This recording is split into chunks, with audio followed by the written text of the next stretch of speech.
a prominent businessman, was found hanged just hours before he was due in court. But what shook South Korea wasn't his death, it was what he left in his pocket. A handwritten note listing 8 names, all of them high-ranking government officials. The name Lee Wan-koo, former Prime Minister of South Korea, stood out on the list. Just days later, he announced his resignation. The death of Sung Wan-jong, chairman of Gangnam Enterprises, didn't just end the life of a powerful tycoon, it unleashed one of the biggest political scandals in modern South Korean history. Why did he choose to end it all? Was it a final accusation? Or one last act of revenge against a system that cornered him? The full truth is about to be revealed. But before we begin, don't forget to like and subscribe to follow more shocking cases like this one. Case backdrop: Seoul, one of Asia's most modern cities. But on April 9, 2015, it ceased being a symbol of prosperity and became ground zero for a political earthquake. On the forested slope of Mount Bukhan, just an hour from Seoul's center, police discovered a body hanging between 2 ancient trees. The victim, Sung Wan-jong, chairman of Gangnam Enterprises, one of South Korea's most powerful figures in finance. He had gone missing just hours before he was due to appear before the prosecutor's office to answer accusations of corruption and embezzlement. Police quickly cordoned off the scene, but the media swarmed in like bees to honey. Even before forensics arrived, the story exploded online. Sung Wan-jong is dead, and he didn't die alone. He dragged the political system down with him. Sung Wan-jong, 63, was no ordinary businessman. A former National Assembly member and campaign strategist, he was known as the shadow behind the political curtain. At the time of his death, he was chairman of Gangnam Enterprises and under investigation by a special prosecutorial unit. Investigators had traced suspicious financial flows to construction projects in Cuba and the Middle East, places where Korean funds disappeared into unknown pockets. He was accused of embezzlement, tax evasion, bribery, and abuse of political power for personal gain. Gangnam, once a symbol of Korean investment abroad, had become an empty shell filled with debt and scandal. During examination of the body, forensic experts found a small item folded deep inside the right pocket of Sung Wan-jong's trousers.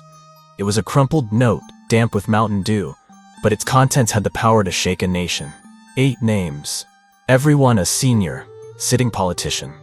Next to each name, a number. In short, it was an indictment without a courtroom. Lee Wan-koo, 30 million won. Hong Jun-pyo, 100 million won. Lee Byung-ki, 20 million won. And more. Scrawled without order, like a man racing against time. When the note reached the Supreme Prosecutor's office, the atmosphere changed instantly. This was no longer just a suicide, it was a final confession, and an accusation from the grave. A special investigation team was formed within 24 hours. Orders were issued to seal off all of Sung Wan-jong's properties, offices, and documents. Phone lines of listed officials were tapped. As the public reeled from the news of Sung's suicide, leaked images of the note sparked a firestorm of outrage. Prosecutors tore through 3 years of Sung Wan-jong's financial records, but everything looked eerily clean, as if he had erased all traces, or someone helped him do it. Sung's family, especially his eldest son, refused to hand over the suicide letter reportedly seen by a security guard in his bedroom. They cited privacy and family honor. That refusal threw the investigation into fog. No one knew his true motives. No one knew what else he planned to say, or how many secrets he took with him. Some politicians named in the list quickly held press conferences, boldly declaring, "I never received a single one from Sung. That list has no legal value." The media split in two. One side called the list his final legacy. The other called it a weapon of political destruction by a desperate man. Inside the investigative team, tensions rose. One camp argued for expanding the probe despite lack of physical evidence. The other feared political backlash from targeting the wrong people. With each passing day, public pressure mounted. Trust in the government eroded. But the deeper fear settled in.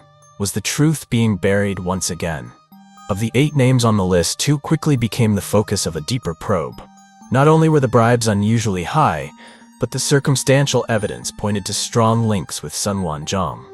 The first, Lee Wan-koo, sitting prime minister at the time. Next to his name, 30 million won.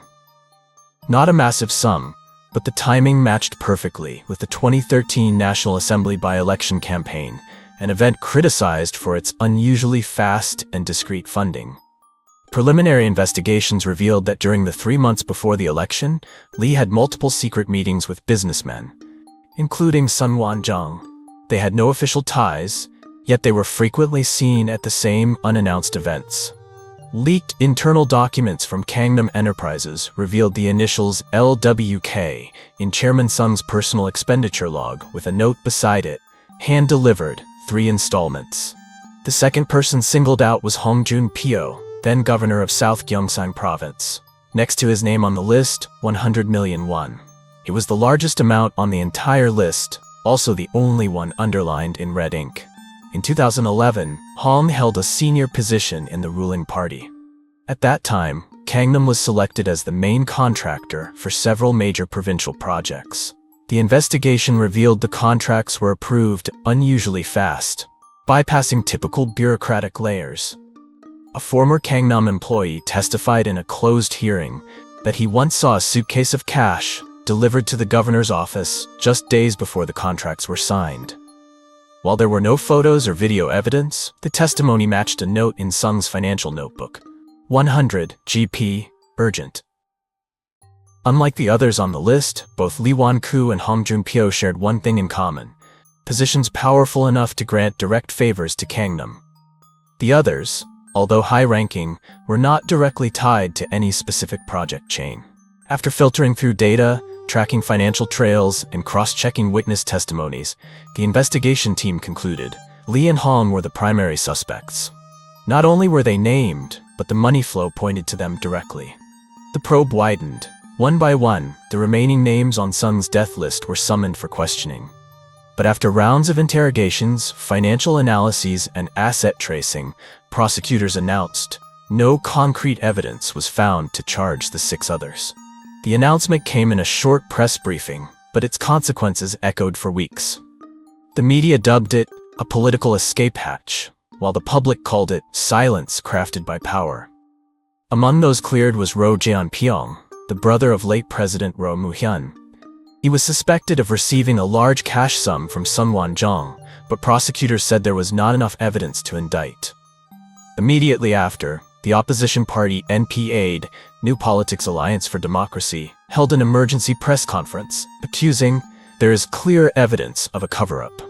Those behind the blacklist are being protected by an invisible hand. The criticism spread like wildfire.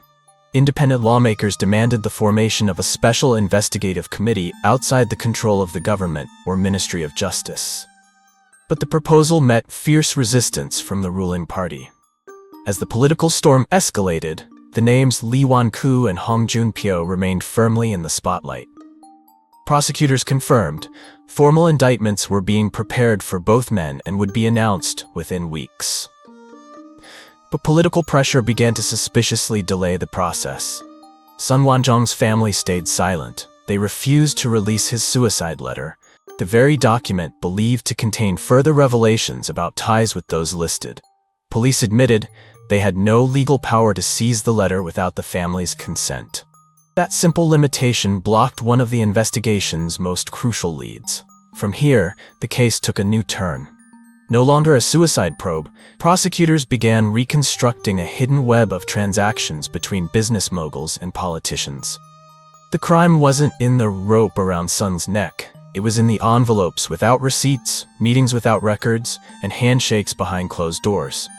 The first confirmed act: accepting bribes, either directly or indirectly, from Sung Wan in return for favorable bids, contract approvals, or policy support for Gangnam. The second, concealing illicit relationships between businesses and political officials, through intermediaries, off-the-books payments, or by willfully ignoring transparency laws. Within the South Korean political system, many knew of such relationships, but no one spoke up. Everyone had something to protect: reputation, position, or a shady past. Prosecutors called it indirect but organized crime.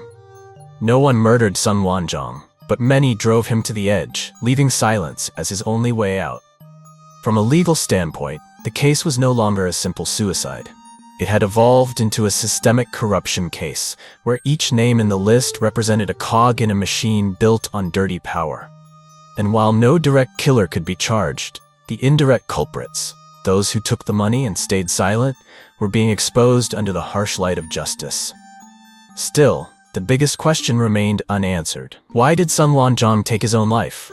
A man once at the top of politics and finance, seasoned in survival. Why choose death and die alone?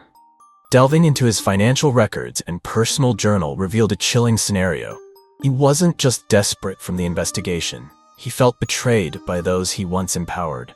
In his final weeks, Sung was summoned repeatedly. His company was shut down, assets frozen. The names who once called him brother or Mr. Sung now turned their backs, denying all connections.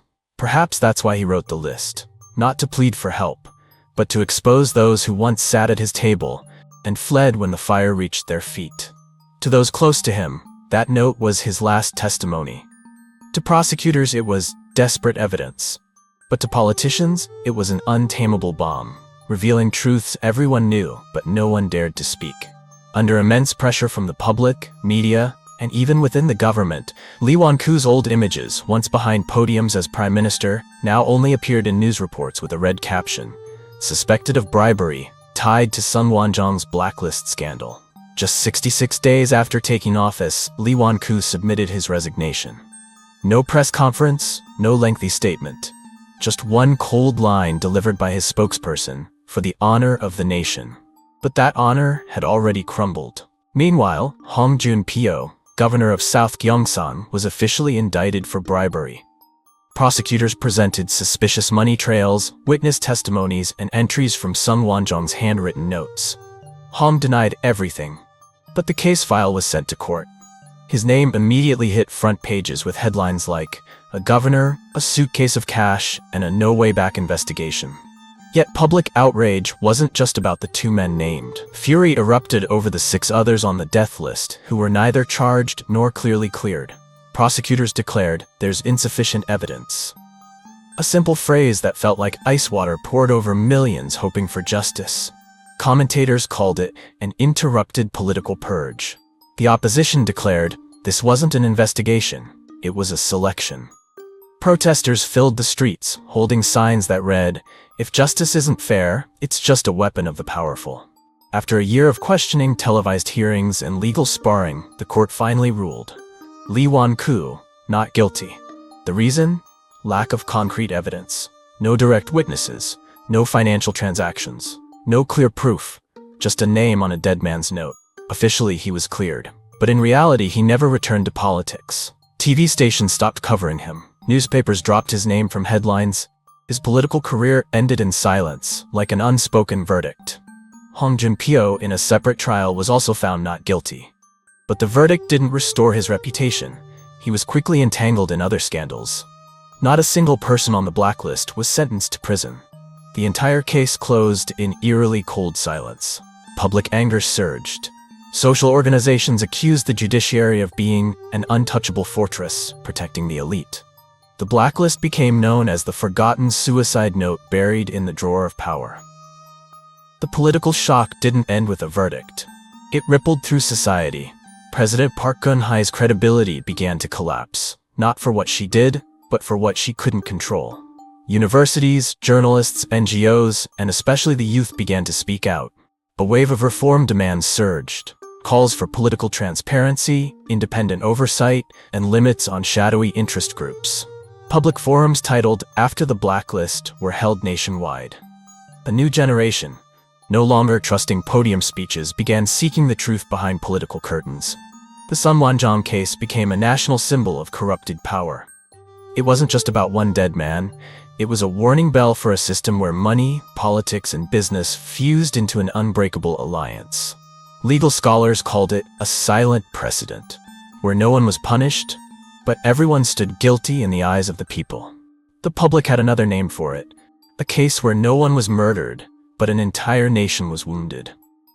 Years later, people still spoke of the paper in the dead man's pocket, a trembling slip that exposed an entire system, only to be quietly folded away again by that same system. But history doesn't forget, and the people don't sleep. A name may fall into the abyss, but a death list lives on, like the scar of a never-clean political system. This video ends here. If you found this story compelling, don't forget to like, subscribe, and share, so we can bring you more strange, emotional, and unforgettable stories. Thank you for watching, and see you in the next video.